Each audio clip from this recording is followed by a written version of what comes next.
What's going on, everyone? Welcome back to another Wuthering Waves video. Today I wanted to talk about my expectations versus the reality of the game once it gets close to launch and everything like that. I've been gaming for a long time, so I've seen a lot of overhype. I've seen a lot of games fail to deliver on what people are really wanting, and I've seen a lot of games that they promise a lot of things, and once it comes out, some of those things may have been scrapped or changed or whatever. So I just wanted to have a conversation with y'all and really set the tone for what my expectations are for the game, what my hopes are for the game, and what I feel the reality is probably going to come to once we get there. Because right now, a lot of people are saying that this is going to be the Genshin killer, or it's going to just take over that kind of niche genre and everything like that. And to be honest, I really hope that it does, because I've enjoyed all the character development, the character aesthetics, the world aesthetics, and everything that I've got to see so far. I haven't physically been able to put my hands on either of the betas or any of the gameplay betas or anything like that, but I'm pretty good at recognizing something that I would be interested in and enjoy just from watching other people play it or demos and stuff like that. Like I said, I've been around for a while, so it's become sort of like a second nature when it comes to choosing like a game that I would enjoy and play. So right now, the high expectations is for this to be the hardcore Genshin, and it has the possibilities to be just that. But if it's not, it's okay, because it doesn't need to be a hardcore version of Genshin. I think that what it has right now and what it's working with is more than enough than the game truly needs.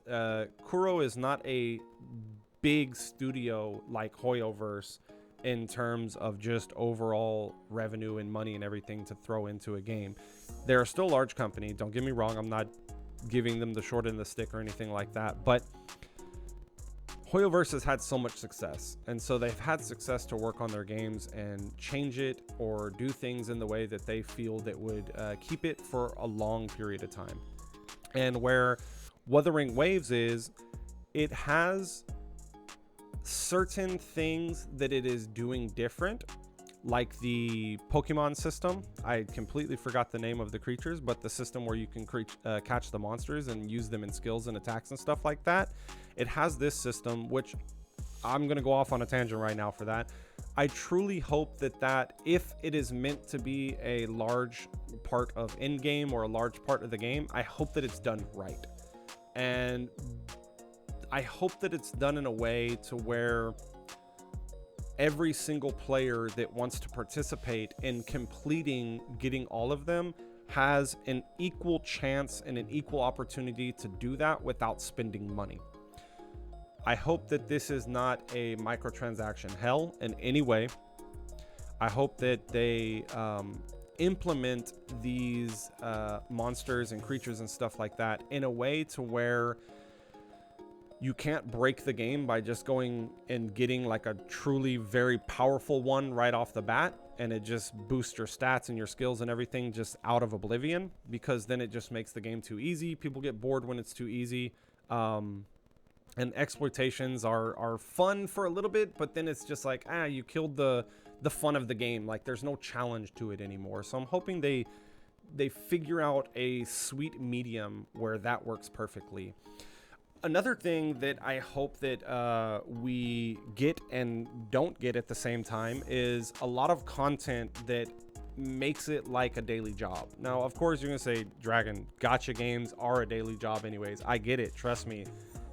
I've got like 7 different jobs on my phone that I do on a daily basis. But some of them don't feel like that. Some of the daily routines on some of the games that I'm playing, they're interesting. It still feels fun.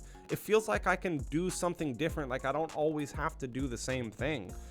It feels like I can change my team up, and I'm still able to explore the game and have fun at the hardest level of content. And I'm not just stuck to one single team for meta or one single character for meta, because they've built the game in a way to truly allow for that experience on a daily basis. Now, another thing is whenever it comes to like overhype and everything, because the great thing about this generation and this, you know, kind of gaming world that we're in right now is information and news travels fast. So any huge content creator or any huge, you know, influencer and stuff like that that tweets or does a YouTube video and stuff like that, their word becomes like the truth, or their word becomes like the freaking Bible for people to live by during that game or for that game, or the expectations for that game and everything. I want to say have high hopes, have all of your like dreams and the things that you want this game to be, but don't falsify the reality that this game doesn't need to compete with all those other ones. It doesn't need to compete with Genshin. It doesn't need to compete with Tower Fantasy and all these other ones. In terms of how the game plays, will draw people to it. The character development will draw people to it. Longevity comes with community, and community comes with literally listening to the people who are helping you build the foundation of that community in the first place. Now, if there's ever a chance that we are able to sway people from Genshin over to Wuthering Waves, it's not going to be by bashing their game. It's not going to be by saying something bad about Genshin or saying something bad about Hoyoverse. It's going to be showing them something that they're missing, something that they've been wanting inside Wuthering Waves. And I think right now it has a lot of opportunities to do that, not just for Genshin, but just in the space itself as a gacha game. I think it is setting itself up to have ample opportunities to show off some of the cool aspects that we don't have in other games, like that monster system, the perfect dodging, the dynamic battling and stuff like that within the game itself, like the way that the action RPG aspect of it comes out. So I'm hoping that they continue to stay true to what they have done so far, and they've responded back and they've changed things and everything. And yeah, changing things every time they get it wrong is not the answer. Always they should innovate and try to get it right the first time. But man, we're human, they're human. They're gonna get it wrong, but at least they're listening and they're trying. That's the biggest thing. Now, we have to let them cook. We have to let them do their thing without engaging too much and influencing the way that the game is created. Because if we do that, then we're going to be stuck with something that we told them that we wanted to create, and they just listened to us to try to get the us that are telling them that to stay. I've seen this too many times in mangas and animes and stuff like that, specifically in mangas where artists will get a huge following and the following loves everything about it, but then they're the manga writer or the artist, they start doing something that is like, you know, I wasn't on board for that in the beginning. I wish they would be doing this, and they get a lot of feedback. And I'm human, you're human, they're human. They have emotions, they have feelings.